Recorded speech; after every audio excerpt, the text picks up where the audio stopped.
अगं मला 1500 रुपये दे बरं. ते बाहेर नाही का कुरिअरवाला उभा आहे. पैसे पैसे नाही आहे माझ्याजवळ. काय? एक वेळा म्हटलेलं ऐकू नाही येत का तुम्हाला? नाही आहे माझ्याजवळ पैसे. अगं मजाक करायची वेळ नाही आहे. तो बिचारा बाहेर उभा आहे. दे लवकर. असं काय ऑर्डर केलं आहे की मला पैसे मागण्याची वेळ आली? सांगा त्याला जाऊन की मी बेरोजगार आहे म्हणून, आणि जेव्हा पैसे कमवायला लागाल ना तेव्हा मागव जा ह्या सगळ्या वस्तू. हे माझे पैसे आहे.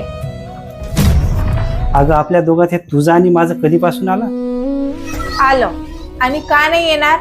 या घराचा सर्व खर्च माझ्या सेव्हिंग केलेल्या पैशाने चालू आहे. मी कमवलेल्या पैशाने हा घर चालत आहे, आणि दिवसेंदिवस मला माझी सेव्हिंग कमी होताना दिसत आहे. आणि तुम्ही काय करत आहे? बस या घरात बसून फुकटाचं खात आहे.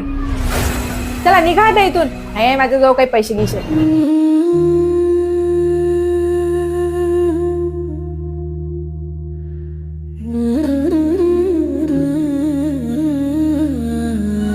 अहो, आपण उद्या जात आहे ना माझ्या भावाच्या लग्नाला? नाही, माझं येणं होणार नाही. तू चालले जाशील. का? तुम्ही काय येणार नाही? अगं मी तिथे येऊन करणार तरी काय? आणि तसंही आजकाल मला कोणी पसंत करत नाही. जो तो इकडून तिकडून टोमणे मारतो. अहो, तुम्ही यासाठी नाही म्हणत आहे ना की आपली आजकाल खूप भांडण होत आहे, आणि सकाळी मी तुम्हाला पैसे द्यायला पण नकार दिला.